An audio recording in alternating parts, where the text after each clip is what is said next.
সর্বশেষ নবী মুহাম্মদুর রাসূলুল্লাহ সাল্লাল্লাহু আলাইহি ওয়াসাল্লামকে আল্লাহ তাআলা এই দুনিয়ায় পাঠিয়েছেন। কেন? যখন প্রত্যেক নবী রাসূল সাহিফা নিয়ে এসেছেন, তখতি কিতাব নিয়ে এসেছেন, কথা বুঝতে পেরেছেন? আসমানি কিতাব নিয়ে এসেছেন, প্রত্যেক নবী রাসূল এসেছেন।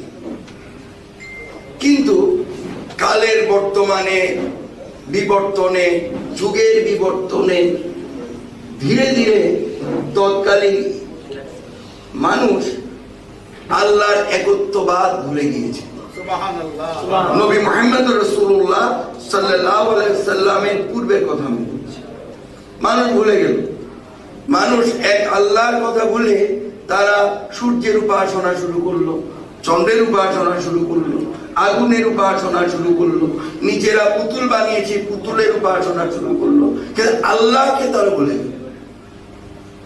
এবং এই আরবেই অন্যান্য দেশ তো আছে, শুধু আরবেই কন্যা সন্তান হলে বোঝা মনে করে জীবিত কবর দিয়ে দিত। এমন কোন পাপ কাজ ছিল না তৎকালে যে তৎকালের মানুষরা করতো না। এক কথায় পাপ কাজের মধ্যে নিমজ্জিত ছিল, পাপ কাজের মধ্যে নিমজ্জিত।